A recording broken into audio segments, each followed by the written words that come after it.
movie opens in a new world where God is a human-like entity with feelings, desires, and emotions. He lives in an apartment in Brussels, which he shares with his wife and his 10-year-old daughter, Ia. His older son, JC, was a rebel who wanted to do things his way. Hence, God doesn't like talking about him. Even God doesn't know what to do about puberty. Unlike how he is normally painted, this God is not a messiah or a savior. He is simply a creator who is bored of designing things. Before creating humans, he made cities and towns filled with only animals. But such a world was boring since animals didn't create drama on their own. Hence, God made the first human in his skin, named Adam. After traveling the world, he found a woman named Eve and instantly fell in love. Being the first humans was a bit difficult for the couple at first, but after trying a bunch of things in bed, they finally managed to get Eve pregnant. Their children multiplied over the years, and eventually humankind was formed. One big happy incest family. God watches them learn and grow, but it all gets boring after a while. As time passes, he turns sadistic, someone who gets high by making people suffer. He creates stupid rules like a slice of bread will always fall to the ground with the jam side down, and the line next to you in grocery stores will always move quicker. When the little problems get old, he creates bigger ones like terrorism, global warming, poverty, natural calamities, and so on. Even outside of work, God is a terrible creature, always bossing his wife around and treating her like a lesser being. He is emotionally and physically abusive to his daughter as well. She can move things with her mind, like her older brother JC, but God doesn't allow her to use her powers, jealous that he doesn't have them himself. No one is allowed in his office room, where he keeps files and data about humankind. Until one day,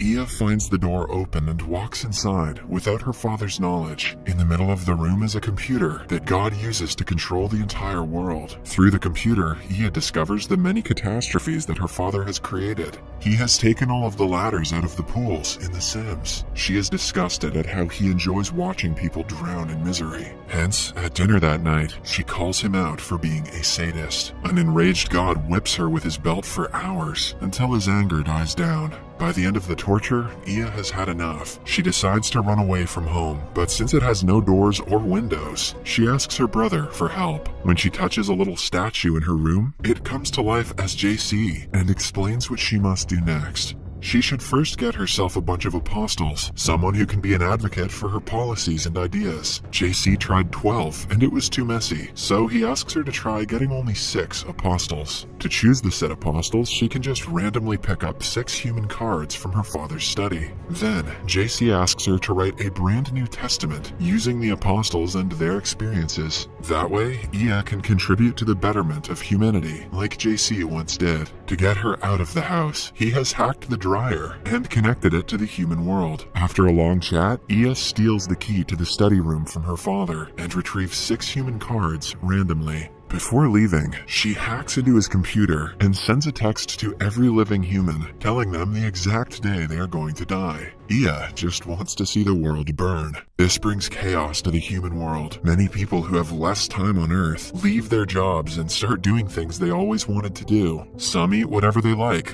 Initially, people don't believe the text messages, but many coincidences happen in relation to the texts, making them come to terms with their death dates. The scared ones do everything they can to prevent their deaths, but they ultimately find out that it is inevitable, as they can die from simple accidents, like a cupboard falling on them. This also sends people into a moral dilemma, and many soldiers flee the war, wanting to do better with the time they have left. As the chaos continues, Ia goes into the dryer and crawls along a long path until she finally reaches the human world. She enjoys the rain for some time before eating a burger from a dumpster. When the burger makes her sick, she is helped by a homeless man named Victor. She senses that he is a good man and asks him to help her write the testaments, since she is not good at writing herself. Initially, Victor dismisses her request as childish, but when she continues following him, he agrees to help. Back at home, God wakes up and finds out that the world he created is changing into a better place. Until now, the uncertain future made people fear doing what they loved. But with their lifetime in front of them, they can choose whatever they want to do with their lives.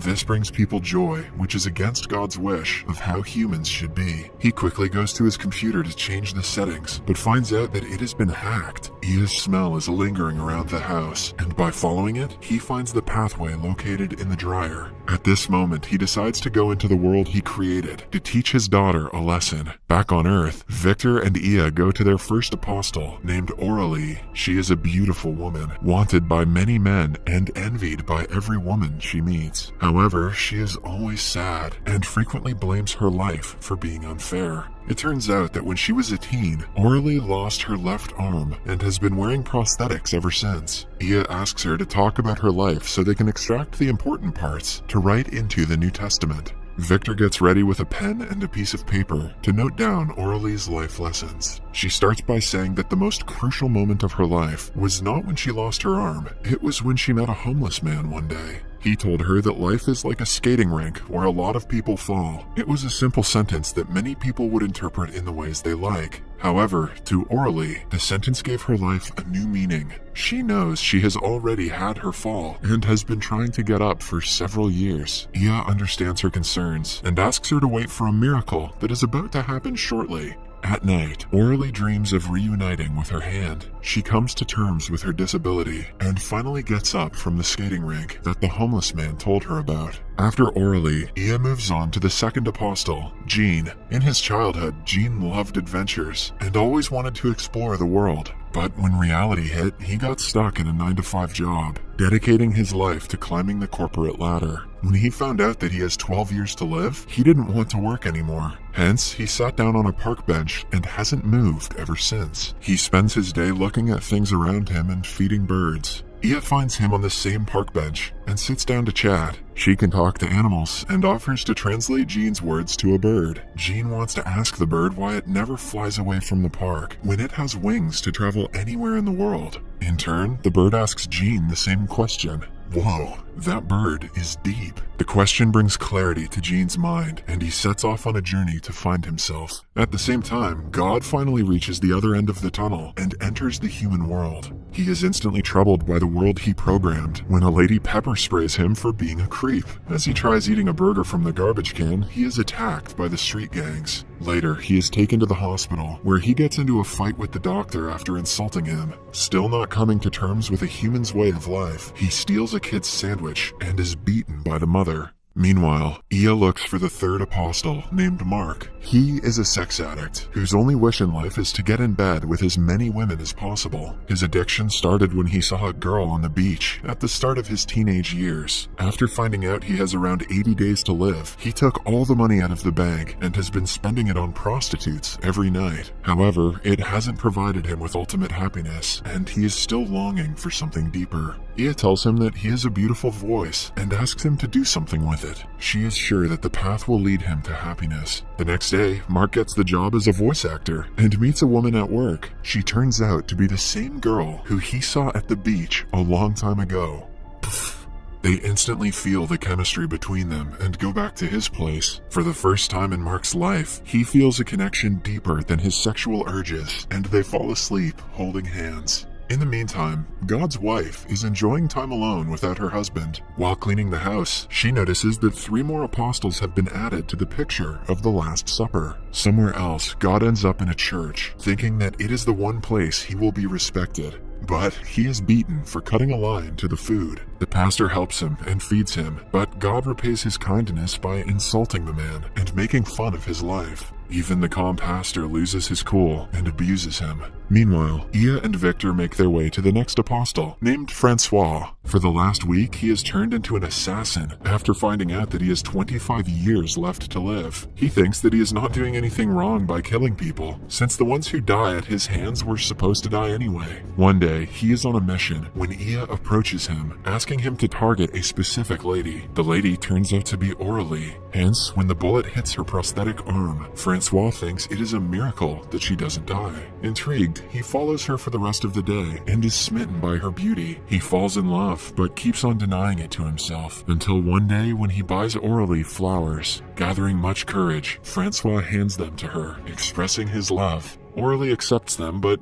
gives him no reply. Then, Ia visits the fifth apostle, Martine. She used to be a hopeless romantic who is now stuck in a loveless marriage. She found out that her husband is going to outlive her for 30 years and has been sulking ever since. She even tries hooking up with random men to get rid of her loneliness, but nothing works. Ia meets her and senses that she is being called by someone in the circus. Martine takes her word, and the three go to a circus later that day. There, Martine locks eyes with a gorilla and instantly feels a connection to it. Knowing that he is her one chance at happiness, she buys the animal from the circus. At night, they connect, and Martine ends up kissing him. This movie has derailed entirely. Somewhere else, Aurélie calls Francois, and the two decide to meet. Aurélie shows him her prosthetic arm, and he kisses it, showing that he loves every part of her. They make love, and Francois finally finds happiness outside of killing people. The following morning, God is wandering down a street when he sees Ia and Victor. He chases them, but they manage to escape by walking on water. When God tries to do it, he almost drowns and loses the other two. A group of men from the church save him and bring him back to the pastor, but even he doesn't want to take care of the guy. After that, Ia finds her last apostle, a boy named Willie, who is about to die from a terminal illness. His last wish in life is to dress up as a girl, and his parents allow him to do so. Ia makes friends with him and gives him a shining fish as a gift. Before dying, Willie wants to send the fish to the sea. On Monday, he sells all of his parents' furniture to travel to a beach that he always wanted to visit. On Tuesday, Francois tells Aurélie that he is in love with her and wants to spend the rest of his life with her. Wednesday is the day when Martine's husband finds her in bed with the gorilla. They kick him out of the house and continue their romantic relationship.